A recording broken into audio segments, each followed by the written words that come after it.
इस टॉपिक का टाइटल है सिंपल हैश फंक्शंस। सबसे पहले ऑब्जेक्टिव्स देखते हैं इस टॉपिक के। After completing this topic a student will be able to explain working of simple hash functions. तो इस टॉपिक में हम सिंपल हैश फंक्शंस की वर्किंग को एक्सप्लेन करेंगे। जो फिगर्स हैं, जो मटेरियल है इस टॉपिक में, they have been adapted from network security essentials applications and standards. This book was published by William Stallings in 2014। सबसे पहले एक हैश फंक्शन की डेफिनेशन क्या है। एक हैश फंक्शन एक फंक्शन होता है जिसको हम रिप्रेजेंट करें कैपिटल एच के साथ।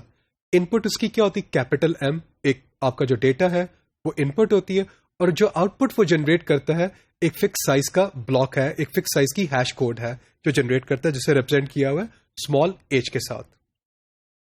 एक अच्छे हैश फंक्शन की जो बेसिक रिक्वायरमेंट है, जो बुनियादी प्रॉपर्टी, वो क्या होनी चाहिए। अगर तो आप उसे एक लार्ज सेट ऑफ इनपुट्स देते हैं तो वो आउटपुट क्या जनरेट करे, output should be evenly distributed and apparently random होनी चाहिए, ताकि आप इनपुट को प्रिडिक्ट ना कर सकें। अब अगर कोई आपकी जो इनपुट बिट्स है वो चेंज होती हैं, कैपिटल एम की कुछ बिट्स चेंज होती है या एक बिट चेंज होती है, तो with high probability it should happen that आपका जो हैश कोड है वो भी चेंज हो जाना चाहिए। So the principal object of hash function is data integrity. अब हम आते हैं सिंपल हैश फंक्शन की तरफ। All hash functions operate using the following general principal.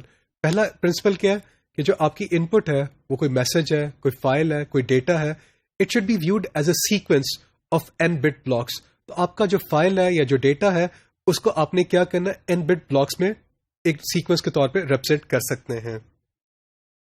जो इनपुट है it is processed one block at a time in an iterative fashion. आप क्या करते हैं, एक ब्लॉक लेते हैं, उसके ऊपर काम करते हैं, फिर एक और ब्लॉक लेते हैं। So you are doing the work on it iteratively so that an n-bit hash function can be generated. जो एक simplest hash function जो हम सोच सकते हैं वो है bit by bit exclusive OR। अगर आप perform करें every block के ऊपर तो that is gonna give you a hash function. For example, अगर हमारे पास हम ये notation use करें, ci is the ith bit of the hash code। जो output है small h की जो ith bit है उसे हम represent करें ci के साथ, और i कहाँ से वेरी करता है, 1 से लेके n तक। तो जो आपकी हैश कोड है वो n बिट लॉन्ग है। अगर आप स्मॉल m को यूज करते हैं to represent the number of n bit blocks in the input, तो आपकी जो इनपुट है हमने क्या किया, उसको डिवाइड किया n बिट ब्लॉक्स में, और ऐसे हमारे पास कितने नंबर हैं, m सच नंबर्स हैं। और bij आपका क्या रिप्रेजेंट करता है, ith bit in the jth block को रिप्रेजेंट करता है। और ये जो नोटेशन है आपकी ये रिप्रेजेंट करती है एक्सक्लूसिव OR के ऑपरेशन को। देन जो ci है that can be obtained by bi1 exclusive for bi2 exclusive for and all the way up to bi of the mth block। तो आपका ith bit of the first block, ith bit of the second block up to ith bit of the mth block, इनको आप exclusive for करें and thus you can obtain ci। अगर आप इस diagram में देखें तो हमने ये सिंपल हैश फंक्शन जो क्या यूज कर रहे हैं, एक्सक्लूसिव OR को यूज करता है, उसको दिखाया है।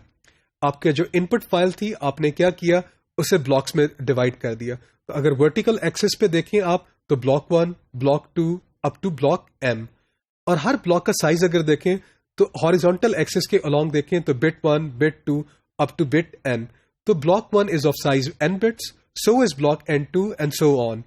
तो b11 bit 1 of block 1, b12 bit 1 of block 2, b1m m block की पहली बिट।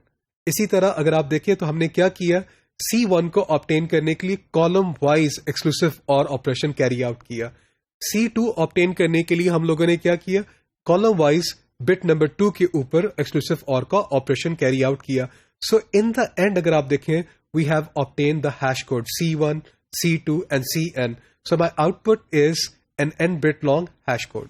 ये जो ऑपरेशन जो हमने अभी परफॉर्म किया है, this produces a simple parity for each bit position, और इसे हम क्या कहते हैं, longitudinal redundancy check भी कहते हैं।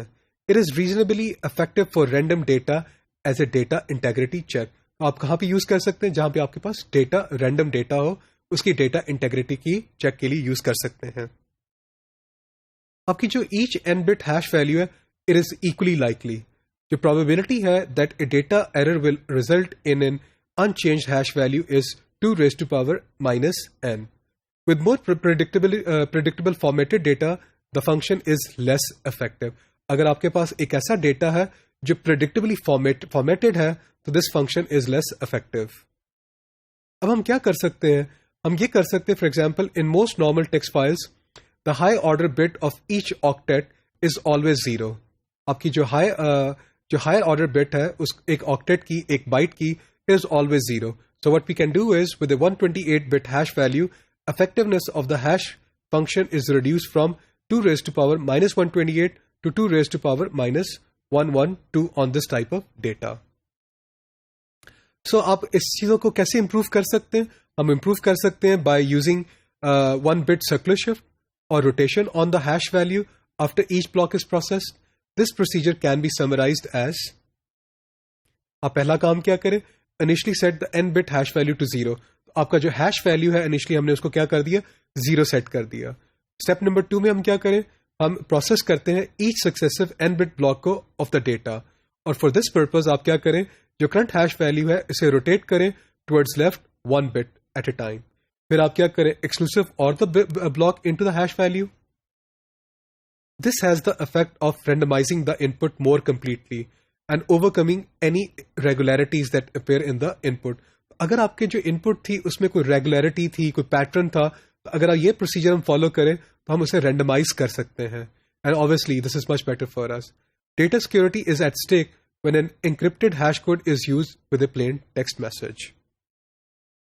तो ये जो technique है, originally proposed by the National Bureau of Standards, use simple exclusive OR applied to 64-bit blocks of the message and then an encryption of the entire message using the cipher block chaining mode, CBC जिसे कहते हैं.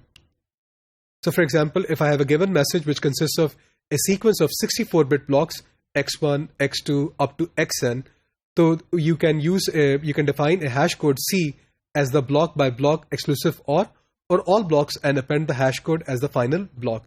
तो अगर आप देखें इस equation को, तो capital C जो हमारा क्या hash code को represent करता है is equal to xn plus 1 is equal to x1 को exclusive OR किया x2 के साथ, x2 को x3 के साथ and all the way up to xn. Next आप क्या करते हैं कि आप encrypt करते हैं entire message को plus the hash code using CBC mode to produce the encrypted message y1, y2 up to yn minus 1. Ciphertext of this message can be manipulated so that it is not detectable by the hash code. तो इस topic में हम लोगों ने कुछ simple hash functions को study किया और उनकी वर्किंग को देखा है.